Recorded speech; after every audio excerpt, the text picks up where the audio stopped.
Hi guys, welcome to play sports Tamil channel. இன்னைக்கு என்ன பார்க்க போகிறோம் அப்படின்னா RCB versus GT match review தான் பார்க்க போகிறோம். டாஸ் வின் பண்ண ஜிடி சூஸ் டு பவுல் அப்படின்னு சொல்லியிருக்காங்க. இன்னைக்கு மேட்ச்சு அகமதாபாத்தில் நடக்கிறதுனால சுமன் கிட்ட அதிக ரன் எதிர்பார்க்கலாம். ஃபர்ஸ்ட் ஓவர் ஆர்சிபிக்கு கொஞ்சம் ஸ்லோவாக போணுச்சு. 2 சிங்கிள், ஒரே ஒரு 4, 6 ரன் மட்டும்தான் முகமது சிராஜ் கொடுத்துருந்தாரு. அடுத்த ஓவர் போட ரபடா விராட் கோலி அதை 4 பக்கமும் பவுண்டரிஸாக அடிச்சுக்கிட்டு இருந்தார்.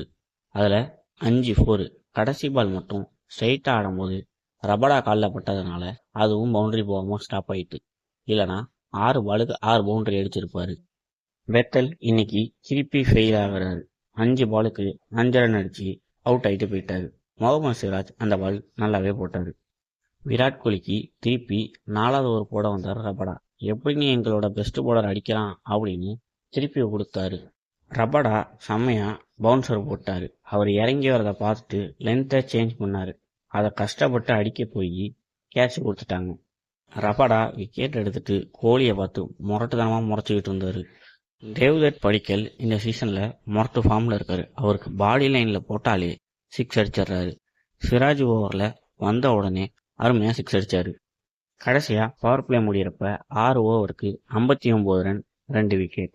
அதில் 2 டீமுமே ஈக்குவலாக பிரிச்சுட்டாங்க. இந்த சைடும் போல ஜிடி சைடும் போல. பட்டிட்டர் பவுன்சர் பாலை தூக்கி ஃபைன் லெக்கில் அடித்தார்.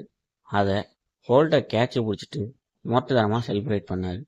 ஆனால் திருப்பி தேர்ட் அம்பையருக்கு போனாங்க, அது கேட்சா இல்லையா அப்படின்னு. ஆனால் ஹோல்டர் பாலை கீழே வச்ச மாதிரி தான் இருந்துச்சு. ஆனால் அதை அவுட்டு கொடுத்துட்டாங்க. பெவிலியனில் எல்லாம் ஷாக் ஆகி ஃபோர்த் அம்பையர்கிட்ட பேசிக்கிட்டே இருந்தாங்க, அது எப்படி அவுட்டு, பாலை தான் கீழே வச்சுட்டாங்களே அப்படின்னு.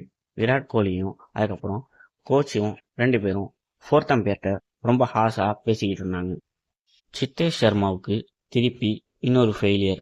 3 பாலுக்கு 1 ரன் மட்டும் அடித்து அவுட் ஆகிட்டு போயிட்டாரு. இவருக்கு டவுன்ஃபால் எப்போ வந்துச்சு அப்படின்னா, எல்லா டாப் ஆர்டரும் அவுட் ஆகணும், அதுக்கப்புறம் நான் இறங்கி அடிக்கணும் அப்படின்னு சொன்னதுக்கப்புறம் அவர் ஒழுங்காகவே ஆடுறதில்ல. அதுக்கப்புறம் ஜேசன் ஹோல்டர் அவர் மட்டும்தான் எல்லா இடத்துலையும் இருந்தார். பாலும் அவர்கிட்ட தேடி தேடி போய் கரெக்டாக உக்காந்துருந்துச்சு. டிம் டேவிட் நல்லா ஆடிக்கிட்டு இருந்தார். அவர் கேட்சை கொடுத்து அவுட் ஆகிட்டு போயிட்டார். அடுத்ததாக வந்த குர்னால் பாண்டியா அதே ஜேசன் ஹோல்டரை தேடி போய் கேட்சை கொடுத்து அவுட் ஆகிட்டாரு. இது ரொம்ப கேவலமான ஷாட்டு. கடைசி வரைக்கும் ஆடலாம் அப்படின்னு பார்த்த தேவ்தத் படிக்கல் ரஷீத் கான் ஓவரில் போல்ட் ஆகிட்டு போயிட்டாரு. அது அவரே எக்ஸ்பெக்ட் பண்ணல. பேட்டில் பட்டு கிரவுண்டில் பட்டு பால் போர்டில் அடிச்சுட்டு. ரொமாரியோ ஷெப்பர்டு வந்த உடனே 2 6 அடித்தார் ரஷீத் கான். ஆஹா, இன்னைக்கு ரன் இவன் எடுத்துகிட்டு போகிறான் அப்படின்னு எல்லாம் வெயிட் பண்ணிட்டு இருந்தாங்க. 2 6 அடிச்சுட்டு அவருமே அழகா கேட்சை கொடுத்து அவுட் ஆகிட்டு போயிட்டே இருந்தார். கடைசியாக ஆர்சிபி 155 ரன்னுக்கு ஆல் அவுட் ஆயிட்டாங்க. ஹேசில்வுட் சம்மந்தமே இல்லாமல் ஒரு ரன் அவுட் ஆகிட்டாரு. புவனேஸ்வர் குமார் 15 பாலுக்கு 15 ரன் அடித்து நல்லா கொண்டு போனார். இன்னைக்கு இவ்வளோ சீக்கிரமாக விக்கெட் விழுந்திருக்கு, அதுக்கு காரணம் யாருன்னா ஜேசன் ஹோல்டர். எல்லா சைடையுமே ஜேசன் ஹோல்டர் தான் இருந்தார். கேட்சிலையும் இருந்தார், பவுலிங்லேயும் அவர் தான் இருந்தார். 156 தான் டார்கெட்டு. இந்த மாதிரி ஸ்கோரை சாய் சுதர்ஷன் நீட்டாக எடுத்துகிட்டு போவார். இந்த மேட்ச்சு கடைசி வரையும் ஆடுவார் அப்படின்னு பார்த்தா உடனே கேட்ச் கொடுத்து அவுட் ஆகிட்டு போயிட்டாரு. ஜிடியோட முக்கியமான பவுலரான ரபடாவை 21 ரன்னு விராட் கோலி அடித்தார். அதை எப்படி நீங்கள் அடிக்கலாம் அப்படின்னு சுமன் கில், நான் உங்கள் டீமோட பெஸ்ட் பிளேயரை அடிக்கிறேன் அப்படின்னு ஹேசில்வுட்டை 23 ரன் அடித்தார். அதில் விராட் கோலி 5 4, 1 சிங்கிள் ஆடினார். ஆனால் சுமன் கில் ஒரு பால் டாட் பண்ணி 3 4, 2 6 அடித்து 24 ரன் அடிச்சிட்டாரு. விராட் கோலியோட 3 ரன் அதிகம். அதில் 2 பேருக்கும் லைட்டாக கிளாஷ் உண்டானுச்சு. ஜாஸ் பட்லர் 1 ரன் இருக்கும்போது ஹேசில்வுட் மொட்டத்தனமான பவுன்சர் போட்டார். அப்போதைக்கு கிளவுல போட்டு கீப்பர் கேட்ச் போச்சு. அதை சித்தேஷ் சர்மா ஈஸியாக கேட்சை ட்ரா பண்ணிட்டாரு. சுமன் கில் அடிக்கிற இன்டென்ட்ல தான் இருந்தார். ஏன்னா விராட் கோலிக்கும் சுமன் கிலுக்கும் லைட்டாக கிளாஷ் உண்டாகிட்டே இருந்துச்சு. கரெக்டாக விராட் கோலிக்கிட்டேயே கேட்ச் கொடுத்து அவுட் ஆகிட்டாரு. விராட் கோலி அதை பிடிச்சிட்டு பாலை ரொம்ப ஃபோர்ஸாக கீழே அடித்து செலிப்ரேட் பண்ணார். கடைசியாக பவர் பிளேயில் 6 ஓவருக்கு 69 run, 2 wicket. Shubman Gill one சைடாக மேட்சை கொண்டு போயிட்டு தான் அவுட் ஆகி விட்டார். லோ ஸ்கோர் கேமில் ஹேசில்வுட் தான் எப்போதுமே விக்கெட் எடுத்து கம்பேக் கொடுப்பாரு. ஆனால் இன்னைக்கு 3 ஓவருக்கு 49 ரன் கொடுத்துட்டாரு. சூப்பராக ஆடிக்கிட்டு இருந்த ஜாஸ் பட்லர் கரெக்டாக ஏர்கர் பால்ல அவுட் ஆகிட்டு போயிட்டாரு.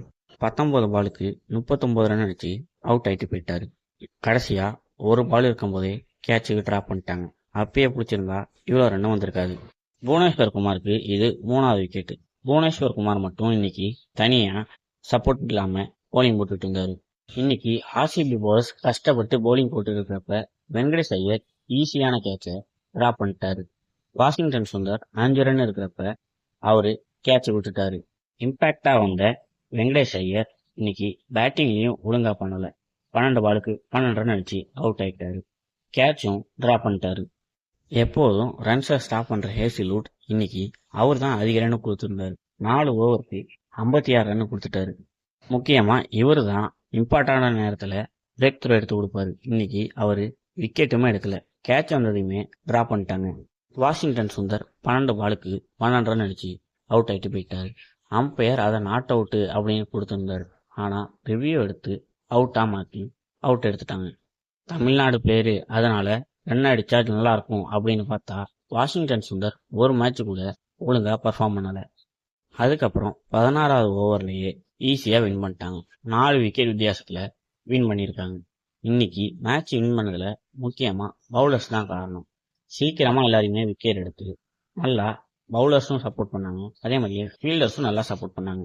இன்னைக்கு player of the match Jason Holder. இன்னைக்கு பவுலிங்கும் நல்லா போட்டாரு, ஃபீல்டிங்லையும் அவர் தான் இருந்தாரு.